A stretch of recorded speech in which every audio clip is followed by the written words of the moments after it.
भैया बताओ, जब से ये भैया घटना एक सेकंड जरा भाई और लोग मत बोलना और अपने फोन साइलेंट मोड पे कर लो। चलो हो गया, एक सेकंड जॉब चालू करने का। ठीक है, बोलिए। भैया बताइए, जो घटना घटी तब से लेकर विपक्ष का कहना है कि ये देवास राजनीतिक अखाड़ा बन गया है, इस बारे में आप क्या कहेंगे? देखिए, मैं तो आज यहाँ पहुँचा और इंदौर से लेकर यहाँ तक सैकड़ों जगह रुका हूँ। एक बहुसंख्यक भीड़ जो रोड पर जमा थी, उसका यही कहना था कि इस घटना की सीबीआई जांच होनी चाहिए। देखिए, लोकतंत्र और न्याय प्रणाली इसी बात पर टिकी हुई है कि जो पीड़ित परिवार है या आम जनमानस है, उसका संतुष्टिकरण बहुत जरूरी है। इसको तो कोर्ट भी कहता है कि पीड़ित अगर संतुष्ट नहीं है तो वो न्याय नहीं हो सकता है।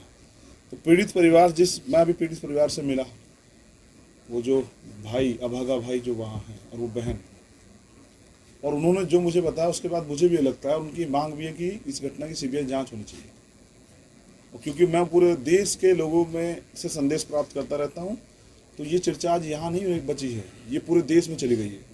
और पूरे देश में इस बात को लेकर आक्रोश है कि एक परिवार के 5-5 लोगों का मर्डर हो गया है, 48 दिन तक बॉडी भी बरामद नहीं हुई। और पुलिस, जो अपराधी है वो पुलिस के साथ घूम रहा था, और पुलिस जो है अपराधी, पीड़ित परिवार ने बताया कि अपराधी को कह रहे थे कि ये ढूंढ तो देंगे, आप अपने काम पे चले जाओ। यानी कि इसमें षड्यंत्र है। जिस 48 दिन जहां ये सब चीजें हुई हों, ऐसे अयोग्य थाना अध्यक्ष पर तो कोई कार्रवाई नहीं हुई, यहाँ के सर्किल अधिकारी को कार्रवाई नहीं। क्या आदिवासी दलित जो है ये कीड़े मकोड़े हैं कि इनकी हत्या करना जो है कोई अपराध नहीं है? और अगर 4-5 सामूहिक हत्याएं हो रही हैं, तो ऐसे जो अयोग्य पुलिस अधिकारी, उनकी क्या जरूरत है जिनके राज में हो रही है? जहाँ तक मैं समझता हूँ, हमारी मांग भी है कि मुख्यमंत्री सीबीआई जांच की घोषणा करें, और इसमें सीबीआई जांच हो वो भी सुप्रीम कोर्ट के जजों के निर्देशन में, जिससे कि आम जनता, जिसमें एक डर का, भय का माहौल व्याप्त हो गया है, जो कई लोगों से मैंने ये भी सुना कि वो तो प्लान करने की बात भी कर रहे हैं। तो ऐसे में तो अगर प्रदेश से लोग प्लान करेंगे तो जाएंगे कहाँ? तो दुखद है। और जो अभी मुझे बताया गया कि मेडिकल रिपोर्ट, सब चीज़ें, मैं इन सब चीज़ों में क्योंकि रहता हूँ लॉयर होने की वजह से, मैं जानता हूँ कि 72 घंटे के बाद तो जीवित व्यक्ति से, जीवित जो है, जो पीड़ित है, उससे पुष्टि नहीं होती बलात्कार की और सब चीज़ों की, और पुलिस उस पर टिप्पणी नहीं कर सकती है। तो हम तो देखते हैं 48 दिन बाद जो बॉडी मिली है, और जिस तरह से वहाँ बताया गया कि भाई वहाँ नमक डाला गया, यूरिया डाला गया, और भी कोई केमिकल शायद डाला हुआ, जिनका इतना अच्छा प्लान था, तो क्यों नहीं वो एविडेंस नष्ट किए होंगे? तो एविडेंस टेम्परिंग का मुकदमा भी होना चाहिए, और सेक्शन 4 का मुकदमा इन अधिकारियों पर होना चाहिए जो यहाँ बैठे हुए चैन से सो रहे हैं।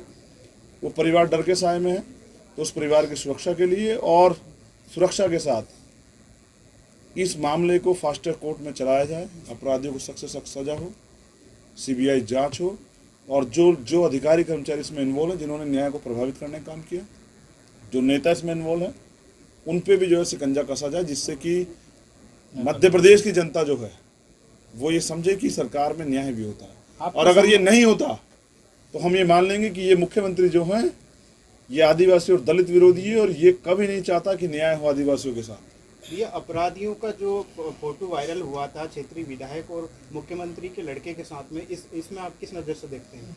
देखिए, अगर 48 दिन तक अपराधी जो है खुला घूम रहा है, तो अगर हमारा सिस्टम इतना कमज़ोर हो गया है कि उसको अपराधी के साथ घूमते हुए उसको पता नहीं है, जबकि पीड़ित परिवार ने मुझे बताया कि हमने उनको शक जाहिर किया था कि इस व्यक्ति द्वारा ये हो सकता है, और फिर उस व्यक्ति के हौसले तो देखिए। उस पीड़ित बच्ची ने मुझे बताया कि वो हमसे भी कह रहा था कि तुम दोनों मेरे साथ चलो, किसी बाबा के पास जाके पता करके आएंगे, वो बता देंगे कि वो लोग कहाँ हैं। यानी कि इतना बड़ा घटना को अंजाम दिया गया, प्री प्लानिंग, और फिर उसको छिपाया गया। तो इसका मतलब ये अकेले कुछ लोगों का तो काम नहीं है, 4-4 लोगों के खिलाफ और उन्होंने शक जाहिर किया, उन पर कार्रवाई अब तक नहीं हुई, उनको तो पूछताछ के लिए भी नहीं बुलाया। तो कहीं ना कहीं सत्ता का संरक्षण अपराधियों को मिल रहा है, और मैं इस बात को पूर्ण बेहतर तरीके से समझता हूँ कि अगर अपराधियों को सत्ता का संरक्षण होगा तो अन्याय बढ़ेगा। कल किसी और परिवार के साथ होगा तो हम ये आज इसलिए लड़ रहे हैं, कल किसी और परिवार के साथ ये ना हो। और ऐसी कानून व्यवस्था क्या फायदा जो न्याय नहीं दिला सकती हो? ये इतनी मोटी मोटी तनख्वाह लेने वाले अधिकारी कर्मचारी किस लिए हैं?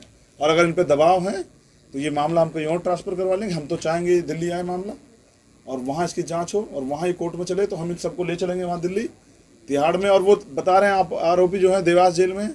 ऐसे हीनियस क्राइम के आरोपियों को देवास जेल में क्या, इसको सेंट्रल जेल में रखना चाहिए था इंदौर। तो जिनको सत्ता का संरक्षण है वो तो वहाँ भी मौज में होंगे, मर तो हमारे लोग गए हैं। और मैंने कहा कि वो तेजाब और वो यूरिया और वो नमक जो है उन बच्चों पे नहीं, वो हमारे पूरे समाज के ऊपर फेंका गया है, और हम इसको, इस दर्द को भूलेंगे नहीं जब तक उनको सजा नहीं मिलेगी। आज आपके संबोधन में एक चीज बार बार आई कि मीडिया ने सहयोग नहीं किया, जबकि स्थानीय मीडिया ने ही इस मामले को उठाया। क्या कहेंगे आप? मैं स्थानीय मीडिया का धन्यवाद करता हूं, लेकिन मैं जहां मैं रहता हूं दिल्ली में, वहां अगर नाली का वो भी हट जाए तो भी चर्चाएं होती है, डिबेट होती है। अगर कोई स्टेटमेंट दे तब डिबेट होती है, लेकिन 5 लोगों की हत्या हुई और मेन स्ट्रीम मीडिया चुप है, वो कोई चर्चा नहीं कर रहा है। क्या मानव अधिकार आयोग कहाँ है आज? सारे नेशनल न्यूज चैनलों पर यह खबर चल रही है। महिला आयोग कहाँ है? और अगर चल रही है तो मुख्यमंत्री क्यों नहीं याद है? मुख्यमंत्री किसको बचाना चाहते हैं आखिर? क्यों सीबीआई जांच की मांग नहीं कर रहे हैं जब पीड़ित परिवार चाहता है? क्यों उसके ऑर्डर नहीं कर रहे हैं? तो मैं समझता हूं कि मीडिया, जिन मीडिया के साथ धन्यवाद, जो मदद की, जिनकी वजह से हम यहाँ पहुँच पाए, उनका धन्यवाद करते हैं। और जो मीडिया के लोग किसी दबाव में नहीं कर पा रहे, मैं उनसे भी कहता हूँ कि मीडिया की जिम्मेदारी है कि वो इन घटनाओं को जनता के पटल पर रखे और सरकारों से सवाल करे, जिससे कि न्याय सुनिश्चित हो सके। सर, आप उत्तर प्रदेश से बिलोंग करते हैं, तो उत्तर प्रदेश और मध्य प्रदेश में क्राइम क्या अंतर लगता है आपको दोनों प्रदेश में? नहीं, मुझे लग रहा है कि अयोग्य मुख्यमंत्री जहां भी होगा वहां तो क्राइम होगा ही।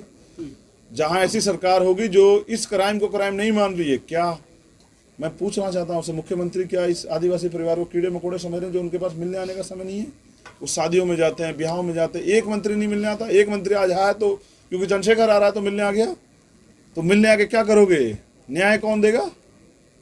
तो मैं समझता हूं कि मध्य प्रदेश में भी और उत्तर प्रदेश में भी और कहीं कोई और राजस्थान, कोई सा प्रदेश हो, अन्याय तो सब जगह हो रहा है। सर, आपकी और पीड़ित परिवार के बीच 20 से 25 मिनट चर्चा हुई। क्या चर्चा में सामने आया और क्या आपको बताया गया? देखिए, बहुत कुछ सामने आया। मैं बहुत सारी बातें मीडिया के सामने नहीं कहता, अपराधी सतर्क हो जाएंगे जी। लेकिन हमने, हमारे लीडर्स लोग यहाँ बैठे, हमने उनसे इस बात पर चर्चा की है, और एक बड़ा आंदोलन जो है इस पर चलेगा। किसी भी कीमत पे हम अपराधियों को खुले नहीं घूमने देंगे। और मुख्यमंत्री अगर ये सोचते हैं कि वो चैन से पड़ के सोएंगे और हम यहाँ रोएंगे खून के आंसू, तो नहीं, हम उनको भी चैन से नहीं सोने देंगे। हमारी लीडरशिप जो तय करेंगे आंदोलन, तो मुझसे भी जो उम्मीद करेंगे, अगर मुझे दोबारा बुलाएंगे तो मैं भी रहूँगा।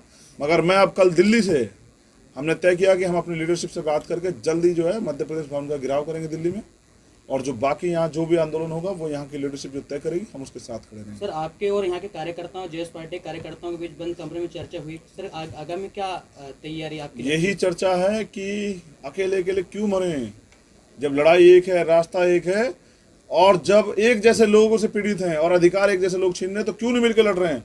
और ये जो पीला गमछा आज आप देख रहे हैं, मैं तो हमेशा बहुजन एकता पे हुआ है, तो हम इस बात को आगे बढ़ाएंगे कि अब अपनी लड़ाई को हम मिलकर लड़ेंगे, ऐसे इकट्ठा होकर। मैंने तो वहाँ भी मुट्ठी बंद करवाई थी ऐसे कि हम एक हैं और हमें एकजुटता से इस सिस्टम से लड़ना पड़ेगा। और क्योंकि हमारा राज नहीं तो हमें सहना तो पड़ेगा ही, लेकिन अगर हमारे लोग तैयार हो जाएं मध्य प्रदेश के, तो यहाँ राज भी बदल सकता है। धन्यवाद मीडिया के सभी साथियों का, और आशा उम्मीद करूँगा कि इस मामले में जैसे जो आगे होगा आप उसको उठाते रहेंगे, जिससे कि एक परिवार को न्याय मिले, क्योंकि ये बहन बेटी कल किसी और की भी हो सकती है। धन्यवाद। सर, अभी कुछ समय पहले सर एक लोग एकत्रित हुए थे संगठन के। सर, वहाँ पे मीडिया के मुर्दाबाद के नारे भी लगाए गए थे और मीडिया का विरोध किया गया था सर, जिसके वीडियो सोशल मीडिया पे वायरल हुए थे और यहाँ के स्थानीय कार्यकर्ताओं को ये जानकारी है।